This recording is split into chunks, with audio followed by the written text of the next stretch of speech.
नमस्कार, मैं दिव्या। स्वागत है आपका आज के इस वीडियो में। एक समय था जब बिहार के सरकारी स्कूलों में एक शिक्षक पर कई बच्चों की जिम्मेदारी होती थी, जिस वजह से बच्चों को भी संभालना काफी मुश्किल होता था। लेकिन बिहार में जिस तरह से शिक्षकों की जबरदस्त बहाली हुई है, अब एक बार फिर से बिहार में शिक्षकों की बहाली के बाद एक नया रिकॉर्ड बना है, जिसने लोगों के बीच मिसाल कायम कर दी है। इससे शिक्षकों पर अधिक बच्चों की जिम्मेदारी का बोझ भी कम हो गया है।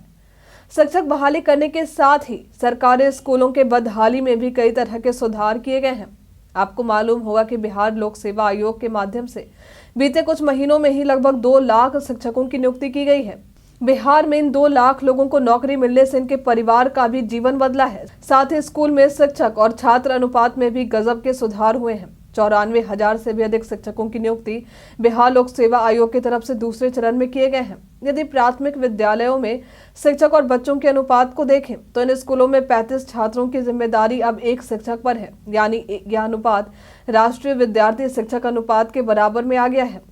बीपीएससी नियुक्ति के पहले प्राथमिक स्कूलों में 45 छात्रों पर एक शिक्षक थे। फिर पहले चरण की नियुक्ति के बाद 38 छात्र पर एक शिक्षक हुए और अब दूसरे चरण की नियुक्ति के बाद 35 छात्रों पर एक शिक्षक की जिम्मेदारी है। बात करें माध्यमिक विद्यालयों की तो यहाँ बीपीएससी शिक्षक नियुक्ति के पहले 88 छात्रों पर एक शिक्षक थे। वहीं जब दूसरे चरण की नियुक्ति हुई तो यह संख्या घट गई और 50 छात्रों की जिम्मेदारी एक शिक्षक पर आ गई।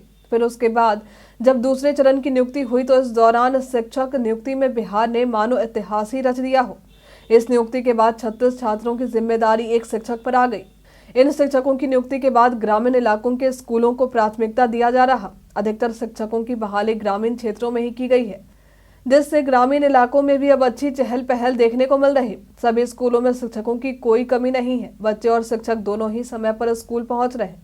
इसके अलावा बिहार सरकार द्वारा चलाया जा रहा मिशन दक्ष अभियान भी अच्छे से संचालित हो रहा है।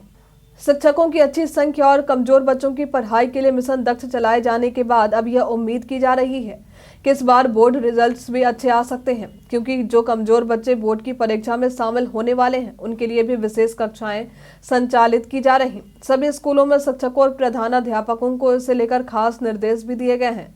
इसके अलावा शिक्षा विभाग भी अभिभावकों को आश्वस्त कर रहा कि जो भी शिक्षक बीपीएससी से चुनकर स्कूल आए हैं वे आपके बच्चों के लिए बेहतर हैं और पूरी मेहनत भी कर रहे हैं। आप बस नियमित रूप से अपने बच्चों को स्कूल भेजते रहें और मिशन दक्ष के तहत यदि उन्हें विशेष क्लास की जरूरत है तो वो भी करवाएं। आपके क्षेत्र के सरकारी स्कूलों में शिक्षकों की क्या स्थिति है, हमें कमेंट करके जरूर बताएं। आज के लिए फिलहाल इतना ही। हमारे साथ बने रहने के लिए आपका धन्यवाद।